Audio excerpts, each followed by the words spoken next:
رسیدیم به مرد سه‌بعدی و فلسفه زیر سی.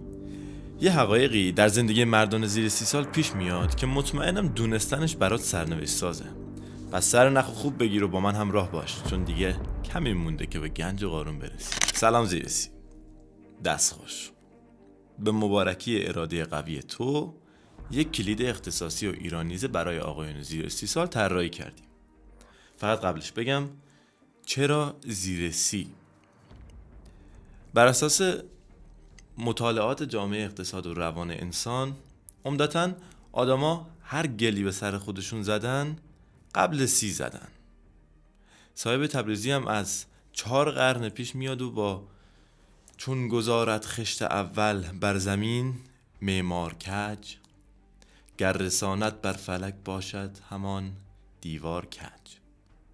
حرف منو تایید میکنه، یعنی اینکه در شروع بلوغ و راهیابی به اجتماع چه طریقه و مسیر رو پیش گرفتی.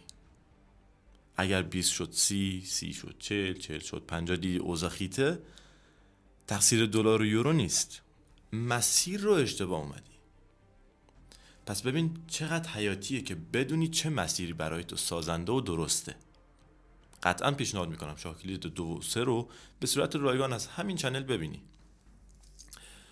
حالا بریم سراغ تشریح آناتومی زندگی یک مرد زیر 30 سال، مخصوصاً اونی که تو ایران زندگی میکنه. این فرضیه عمومیه، خب شاید استثنایی هم باشه، ولی ما با استانداردها کار میکنیم. تا زیر 18 که به اختیار خودت نیست و اصلا بلد نیستی به اختیار خودت باشی، چون تحت تأثیر حمایت خانواده و دوستان و رسانه‌ای. از 18 به بعد دیگه روزنه‌های بلوغ و استقلال به چشم میخوره و میفهمی باید پذیرای برخی مسئولیت‌ها در زندگی خودت باشی. فرض میگیریم 20 سالگی دیگه متوجه این شدی که باید یه حرکتی بزنی و از 20 تا 30 یه دهه پیش رو داریم که مسئولیت‌های جور و جور اجتماعی تو کمتر و زمان و انرژی آزادتر نسبت به بعد 30 داری. حالا اگه خواسته باشیم اساسی ترین ها رو در خودمون در این دهه تقویت کنیم، اونا چیه؟ پول، هیکل و رابطه. در زندگی امروزی پول نقشش اساسی ترینه، اما در رابطه با آقایون باید بگیم اهمیت پول با طبیعتمون نجین شده. ما همیشه رقابت طلب هستیم و پیامد رقابت جایگاهه. مردان همه به دنبال مقام برتر در زندگی بودند و هستند و ما میخوایم همیشه بهترین ها مال ما باشه که برای رسیدن به این هدف تستوسترون نقش مهمی داره. اما خب در این دور زمانه رسیدن به پول برتری و جایگاه هم هست. بهترین تجربه ها، بهترین سفرها، کالا و خدمات، حتی نقش در سیاست و اقتصاد یک کشور. مثلا افراد موثری که الان جهان رو به سمت سویی که میخوان میبرن نام ببرم: بیل گیتس، جورج سوروس، کلاوس شواب، لری فینک.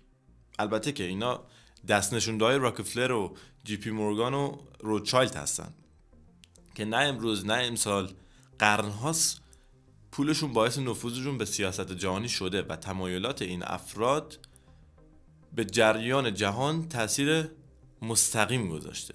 خلاصه اینکه پول میتونه غالباً رفاه و امنیت و اعتماد به نفس به مردان هدیه بده که اگه دست کم بگیریش از همه چیز زندگی در جهان امروزی عقب میمونی. نه اینکه بپرستیشو، نه، اما قطعاً باید سعی کنی که از پول بی نیاز باشی. بنابراین میخوام ببرم تو دنیای خیالی جوون ایرانی. عده زیادی از شما مخاطبان درآمد ماهیانه‌تون زیر 5 تومنه. طبق نظرسنجی عده زیر 10 تومن و یه درصدی بالای 10 تومن و زیر 100 تومن. ولی بیا خیال کنیم تا بعدش به جنبندی پخته برسیم. فرض کن از همین الان درآمد تو ماهیانه 100 تومنه، بدون هیچ دانش و مهارت دیگه‌ای. همین که هستی، روزی 8 ساعت کار، جمعه هم تعطیل، تورمم 0، ماهی 100 تومن تو جیبته. ماه اول و دوم و سوم چون یه پول باد آورده و خیلی بیشتر از درآمد قبلیت وارد زندگیت شده، خب قاعدتا همشو خرج میکنی. بعد اون کم کم سر عقل میای، تصمیم میگیری یه خونه، یه ماشینی برای خودت بخری و خرجتو یکم کنترل کنی. حالا بالاخره ماهی 100 تومن داری در میاری دیگه. پارتی، شیشه، دختر، رفیقای پلاستیکی، اجاره ویلای شمال با همه باطلا و مهمونی کردنهای الکی، زنگ زدن رفقا که دادا 10 تومن 20 تومن دستی داری بهم قرض بدی. سر جمع کنی 5 میلیون خرجت. اما 50 دیگه بازم برات میمونه. به تجربه دارم میگم. حالا تو همین امروز اراده کن یه ماشین متوسط در ایران و آشغال در جهان به نام 206 بخری به قیمت 600 میلیون تومان. بعد یه سال مثل یه پسر خوب 50 تومن بذاری کنار، تورمم نیست، درآمدتم نه 5 تومنه نه 10 تومنه، 100 میلیون تومنه. بعد یه سال ماشین تو که گرفتی فکر خونه میشی. قیمت خونه میانگین در تهران متری 80 تومنه. یه خونه معمولی، منطقه معمولی، 100 متر ناقابل 8 میلیارد پول بی زبونه. چند ماه باید کار کنیم؟ 160 ماه یا 13.5 سال.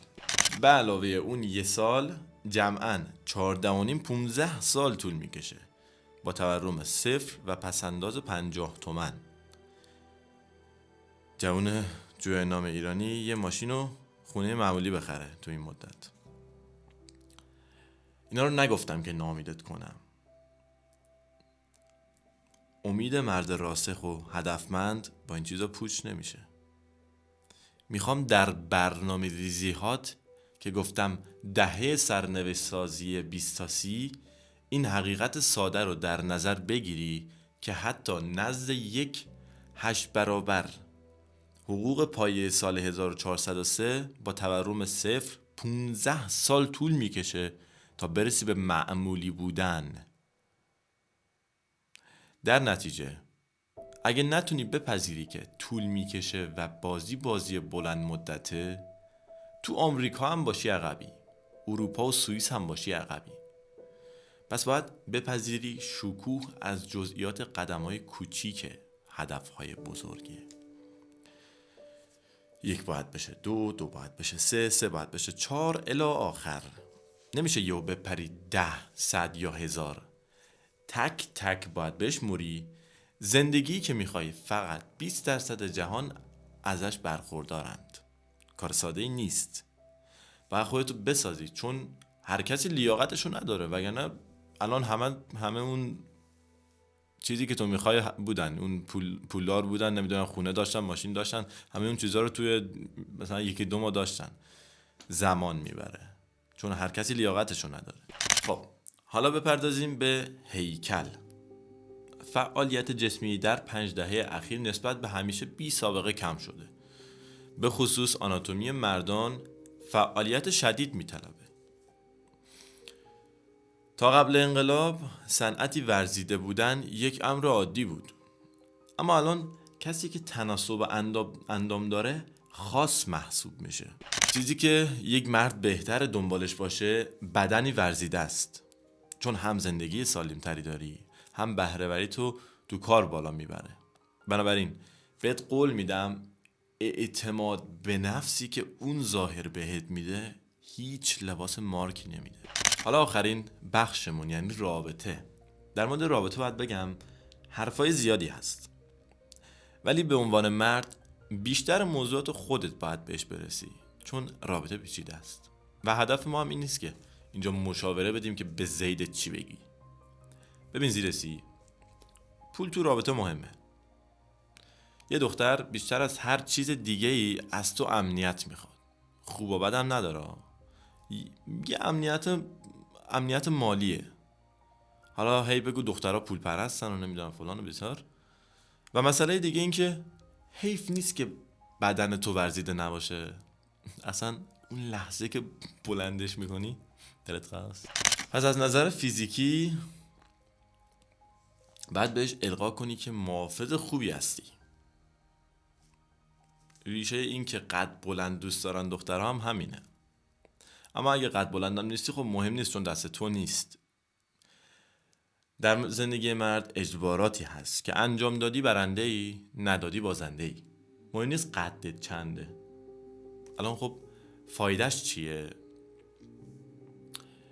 دختر خوب تو رو مردتر میکنه.